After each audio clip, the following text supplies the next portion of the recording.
There is a famous saying by Dr. M.S. Swaminathan, who is fondly remembered as the father of Green Revolution in India, which goes, if agriculture goes wrong, nothing else will stand a chance to go right. Taking inspiration from this, we at Kancor have always prioritized and put the interest of our farmers at the forefront, who are the primary stakeholders in the entire supply chain of the agro commodities that we deal with. Today, we are here to have a brief chat about our association and on mint cultivation in India, the many challenges faced by the farmers, and some of the interventions done by Kancor in this industry. But before we kickstart, let me introduce myself. I'm Kamal Rangan, Business Head for Mint and Essential Oils Division at Kancor. And today I'm joined by our CEO and Executive Director, Dr. Geemon Korah, and Vice President of our Agri Division, Mr. Mathew Jacob. Welcome to both of you. Hello, Kamal. Hello, Kamal. Mint farming is predominantly done by small and marginal farmers in India who have land holdings less than 2 hectares. This is a major crop which is done in the northern part of India at the foothills of the Himalayas, predominantly in the provinces of Uttar Pradesh and Punjab. That brings me to you, to Geemon. Having worked in this industry for the past many decades, and especially in the mint industry, I'm sure you would have seen the growth and evolution of mint cultivation in India. Can you just take us through some of the your thoughts and some of the interventions done by Kancor in mint space? Interesting question, Kamal. It's been a long journey. It's been almost 3 decades since we started our work in the mint operations, in the mint fields of UP. I still remember those days. And what has not changed, despite everything that we have tried, is the condition of the farmers over the last many years. So in 2018, when we decided that we wanted to do something on farm sustainability and improving the livelihood of farmers, we chose mint as the main crop where we would start our whole initiative with the Sustainable Agriculture Initiative, along with the Farm Sustainability Assessment Program.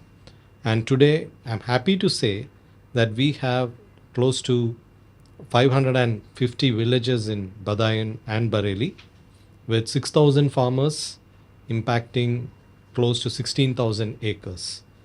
This has been the journey that we started, but post this, we have done that in every couple of other crops as well. Mathew, you could probably shed some light on our journey through this process. Thank you, Geemon. One of our major interventions has been the introduction of early mint technology in partnership with CMAP. The introduction of early mint technology has reduced the water consumption by almost 30% and the yield increased by 25%. So by introduction of early mint technology, we are able to reduce the product carbon footprint of the menthol what we are producing by way of reducing 30% water consumption, which is drawn from the deep aquifers of the soil.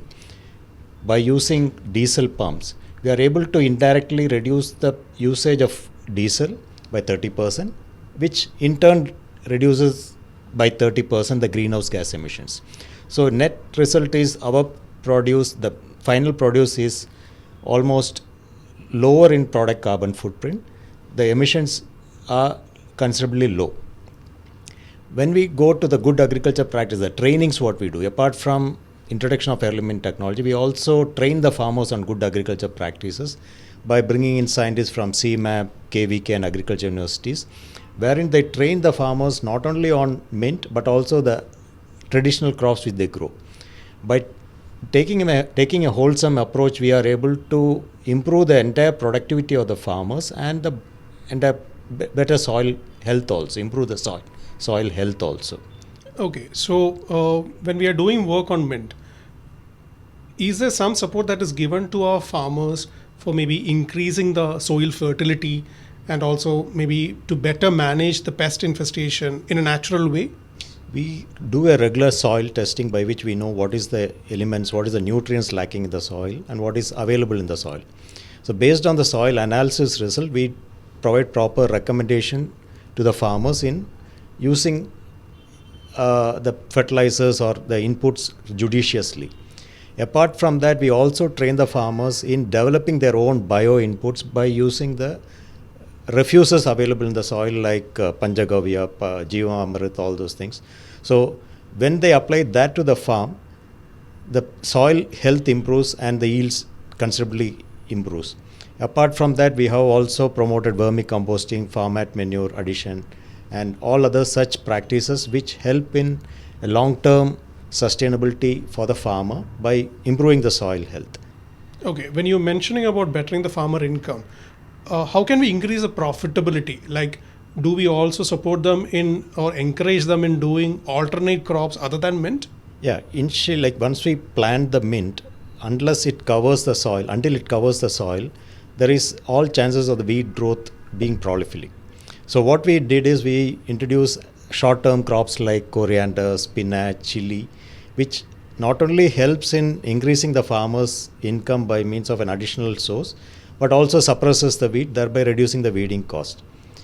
So in addition to that, we also promote agroforestry in a bigger way, like the farmers are trained or recommended to plant trees around their farms, which not only provides an additional income to the farmer by means of selling it outside, but also improves the soil by means of the leaf droppings. Apart from that, it also provides a biodiverse environment wherein you have many natural pest predators and parasites coming and resting on it, which in turn provide a natural ecosystem, natural control to the pest what is prevalent in that location. Okay, so coming back to you, Geemon, I would say the onus was actually on us to maybe start creating a program wherein farmers can be a part of it. But how do we actually ensure that the program that we have created is self-sustainable in its design so that more farmers can join and take it forward from here?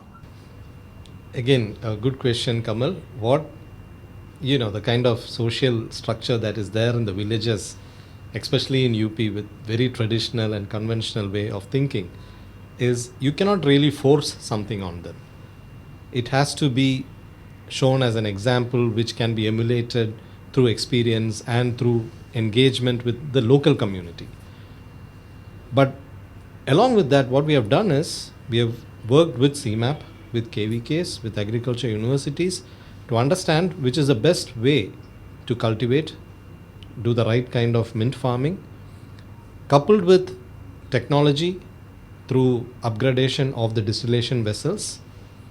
And all this is done in the farm level with the lead farmers, who are people who have some influence in that area, good farmers who have, where others look up to them for understanding what is it that they do better than themselves. So when you actually train those lead farmers, they become your ambassadors. And through that process, we have slowly but steadily influenced the way agriculture is done for mints in those areas. What is also interesting is that our own investments in upgrading these distillation vessels, what we have done, I think you know that better. Maybe you can explain that better, the kind of technology we have brought in there. Right, Geemon. So when we study the entire supply chain, we identified that along with the farmers, the distillation unit is also a key place where intervention possibilities are there. We have identified two major areas in which we are doing the interventions. One is how can we improve the traditional distillation units by adoption of stainless steel condensers, which helps in reduction of rust contamination coming into the product. Secondly, which I would say is the most important one, is the introduction or modification of cooling towers in the already existing distillation units. Why it is important is because we are able to reuse the water which is needed for distillation back into the chain, thereby reducing the dependence of water as well as reducing the wastages. When we quantified the data, we identified that because of the introduction of these cooling towers, we are able to reduce the water consumption by close to 50% than the traditional system. This also has an added benefit because the level of reduction in temperature that we are able to attain because of this cooling tower, there is a direct correlation on the yield that the farmers are getting. And it has been tabulated to the tune of around 10 to 15%. So that's a direct revenue increase for the farmers also from the existing herbage that they are bringing into the distillation channel. So Mathew, now coming to you, we have done the exercise on the ground level with respect to the farmer training programs and everything. How can we ensure that we secure the oil or source the oil from the farmer in a foolproof, transparent, and traceable way? And more importantly, how do we ensure that the integrity of the traceability system is maintained? Kamal, we have developed a traceability application which captures the entire cycle of operations right from the time they plant the mint into the soil right up to the harvesting. So we geotag and geofence the farmer's field to know what is the exact location of the farm and the area they are cultivating. So once we know the exact location and the area which the farmer is cultivating, we can recommend the exact practices which is required as per the area what they are holding. Apart from that, we keep track of the trainings what they attended. We also keep track of the cost of cultivation and the yields what they are getting. So by ensuring the cost of cultivation and the yields, we know what is the minimum support price we need to pay, which is equated against the living wages, and we pay an additional sustainability premium over that, which is all tracked through this traceability application. It is the traceability application not only tracks the farmers' activities, but it also goes to the distillation unit and the collection agents. So once we complete the entire collection of the oil, we have a complete link from where the oil has been produced right up to the time it comes to a factory. The further traceability goes in our factory. So when the final produce goes out of the factory, we can ensure that where the exact quantity of the oil has come from and which location also. Okay, so now coming back to you, Geemon. Now we have gone one step ahead in the supply chain and have secured the oil. How do we ensure that the farmer who have part of the project, we provide a proper market linkage to them? Whatever we do in the field, the kind of effort that we put with the farmers, it would make no sense to the farmer if he doesn't get better returns. End of the day, what does he farm? Why is he into farming? To take care of his family. Now, through this process, what we have done is we have done a assessment of the fair pricing. We have also of livelihood indexes in that area.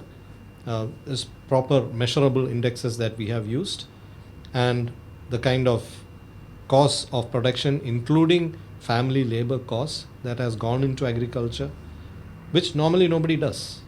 So this is the process that we have followed, and we are rewarding them with nearly 30 to 40% higher price than the market for farmers who are linked to this, our whole initiative.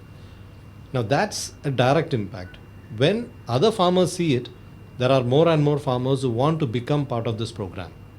That is how we have encouraged it, and clearly this is sustainable because for the kind of work that we do, in terms of cost efficiencies, in terms of better yields and productivity from the farm, and in terms of traceability, there is significant value for our customers too in this, which enables us to pass on that benefit to the farmers. That's the way I see it. How do you see it?